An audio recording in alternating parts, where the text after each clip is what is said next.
আমাদের কিন্তু আকাশের যত তারা আইনের তত ধারা, তাই না? অথচ একটা বিচারক নিয়োগ আইন আমরা কেউ করলাম না। কেন করলাম না?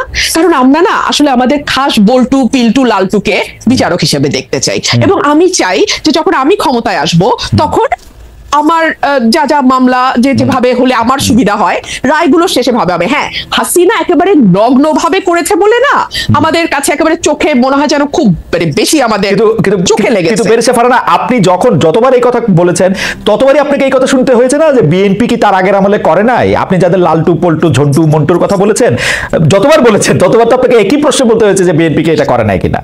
নিশ্চয়ই শুনতে হয়েছে, এবং সে কারণে কিন্তু আমি এই পরের লাইনটা যুক্ত করলাম যে হাসিনা যত নগ্ন ভাবে করেছে, কারণ সে সময় পেয়েছে বেশি, তাকে ক্ষমতায় থাকতে হয়েছে ভোট ছাড়া, তার কাছে পাওয়ার হারানো মানে জীবন হারানোর মতো।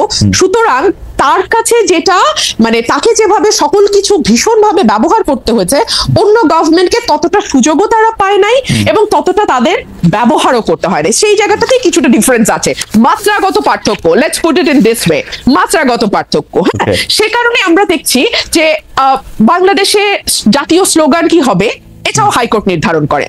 একটা পলিটিক্যাল কোয়েশ্চেন, বাংলাদেশের নির্বাচন কিভাবে হবে, for God sake it's a political question Khaled ভাই, তাই না? মানে আপনি যেই দলই করেন, যেই মতই করেন, কিংবা আপনি যাই হন না কেন, আপনি যদি সুস্থ মানুষ হন আপনি যা বুঝবেন যে এটা পলিটিক্যাল কোয়েশ্চেন। কিন্তু এটাও আমরা না হাইকোর্ট বা অ্যাপেলেট ডিভিশন থেকে এটা করায় নিব। আবার ধরেন আমাদের সংবিধানকে আমরা মোটা দাগে একটা পারিবারিক বইয়ের মতো করে ফেলবো। আমরা যা যা চাই তার সবই সংবিধানে থাকবে, এবং এমন সব অদ্ভুত প্রপোজিশন আমরা সংবিধানে দেব যে আমরা সামনে ভবিষ্যতে যত সংসদ আসবে সেই সবগুলো সংসদকে আমরা বেঁধে ফেলার চেষ্টা করব। মানে তারা কি কি আইন করতে পারবে, কি কি পারবে না, সংবিধানের কোন কোন অংশ তারা 2/3 কেন 3/4 মেজরিটি দিয়েও চেঞ্জ করতে পারবে না, এরকম অংশ আমরা সংবিধানে বলে আবার সেটা লিখে দেবো যেটা অপরিবর্তনীয়, which itself is unconstitutional. Okay, which itself is unconstitutional. So এগুলোর মধ্যে দিয়ে তো বাংলাদেশ গেছে। সে কারণে আমি মনে করি খালেদ ভাই যে আমরা না একটা ঝাঁকি খেয়েছে বাংলাদেশ, মানুষ, দেশ, রাষ্ট্র, সরকার ঝাঁকি খেয়েছে।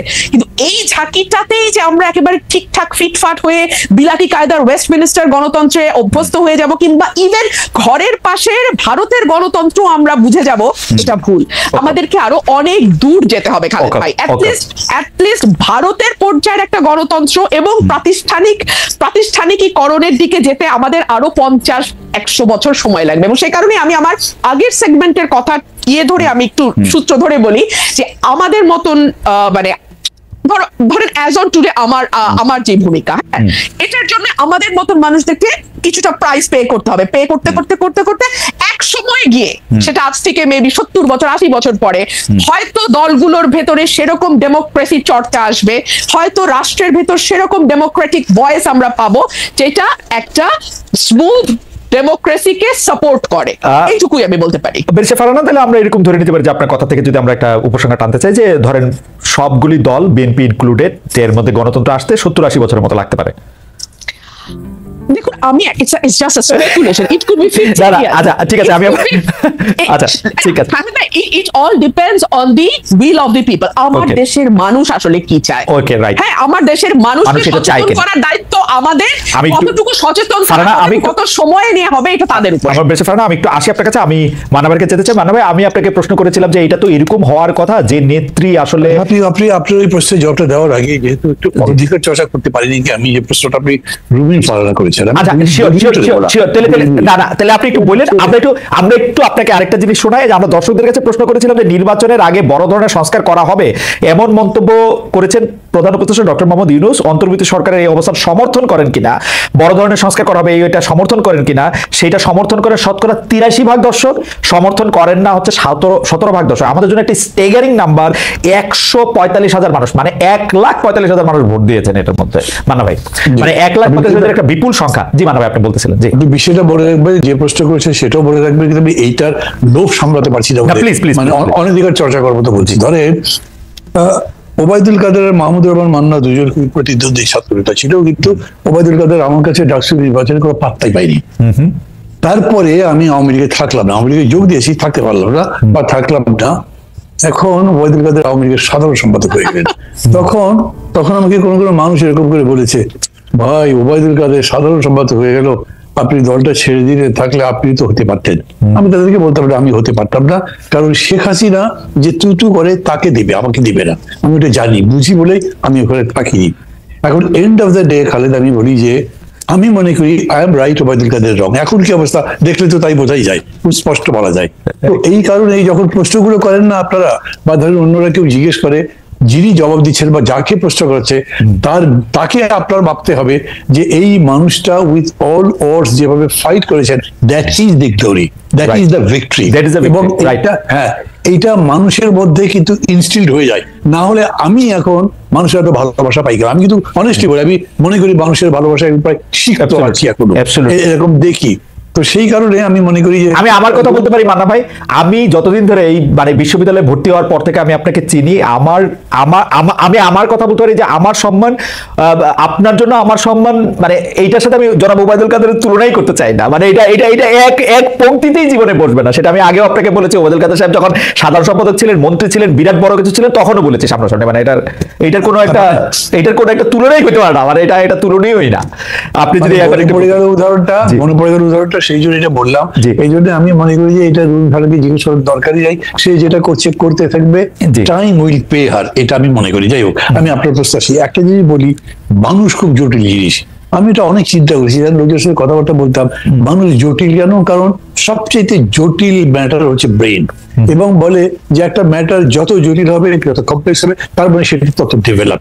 যে কোনো ডেভেলপ জিনিসই কিন্তু জটিল, খুব ইজি বোঝা যায় না, বুঝে গেলে ইজি। তো মানুষের এত জটিলতার মধ্যে, ধরেন আপনাকে আমি যদি প্রশ্ন করি, আদম হাওয়া খুব আরামে ছিলেন, বেহেশতে ছিলেন, কে কামড়ালো, কোন পোকা কামড়ালো তোমাকে যে ওই গন্ধম ফলটা খেতে হবে? তার জন্য বেশ থেকে ফেলে দিত পৃথিবীর মধ্যে, পড়লো তো। আমাদের এত বড় সম্মানের একটা জায়গার একজন মানুষ, আমাদের ধর্মগ্রন্থ যে বিশ্বাস অনুযায়ী তিনি করলেন, মানুষকে এইখানে বোঝা মুশকিল। এরকম বহু জায়গা আছে মানুষের বিহেভিয়ার বোঝা যায় না। আমার নিজের কাছেও মনে হয় যে আমি যদি আমাদের দিক থেকে চলে আসতে পারি, তো বাকি লোকগুলো, লাইক আমি নাম বলছি না, আমার কাছে বড় বড় সিনিয়র নেতা যারা আছেন, কোন সম্মান নিয়ে, কোন মান নিয়ে তারা আছেন, আমার তো তাদের সাথে প্রায়ই কথা হতো, সবাই প্রায় কামতো কথা বলতে বলতে, এই শেখ হাসিনা এই অপমান করেছে, উনি সম্মান করে না, ওই অমুককে এটা দিল, এইরকম রেগুলার। আমি তাদের বলি, ভাই এত কথা বলেন, তারপর ওর সাথে আছেন স্যার। এখনো রুমেন এখানে আছে, তারপর আমি মনে করি সে বাইট করে কিছু নেই। বিএনপির অনেক বলে বিভিন্ন ব্যাপারে, করেন কেন এটা?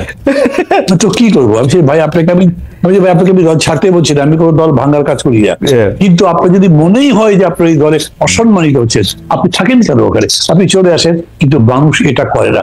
এই জায়গাটা আপনি কোনোদিন কিছু ব্যাখ্যা করতে পারবেন না। আর রাজনৈতিক ভাবে তো নয়, হ্যাঁ রাজনৈতিক ভাবে একটাই ব্যাখ্যা দিতে পারেন, তা হচ্ছে তারপরেও যারা থাকে তারা আরো বড় কিছু পাওয়ার আশা করে। তারা মনে করে, আচ্ছা কথার কথা ধরেন না, মানে এই জায়গার মধ্যে আপনি যদি একটু জনগণের অবস্থা ব্যাখ্যা করতেন। নেতাদের কথা তো আমরা বুঝলাম, তারা হয় কোনো একটা হালুয়া রুটি, অন্য কোনো কিছুর জন্য তারা এটার মধ্যে এটা থাকলো। তারপরে হচ্ছে যে আওয়ামী লীগে থাকলে অনেক, জনগণের কি প্রবলেম? আলাদা করতে পারবেন না, তো আলাদা করতে পারবেন না। এই জন্য যেগুলো অভিজ্ঞতা আমার আছে খুব। আমি যখন প্রথম আমার এলাকাতে ইলেকশন করতে গেছি, তখন তো টেলিভিশনে আমার নাম বলে, আমার এলাকায় এরকম কোনো নেতাই ছিল না যাদের নাম টেলিভিশনে বলে, যাদের নাম রেডিওতে বলে।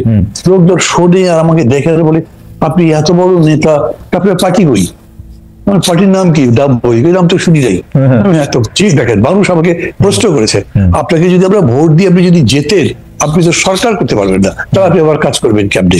তারপরে মানুষের মধ্যে পার্লামেন্টারি ডেমোক্রেসির ওই ফরম্যাটে তার কাছে আছে যে মানুষ একজন জিতলেই হবে না, তার মেজরিটি পার্টি মেম্বার জিততে হবে, তবে সে সরকার করতে পারবে। না হলে ইন্ডিভিজুয়াল একটা চয়েস করার লাভ কি হবে?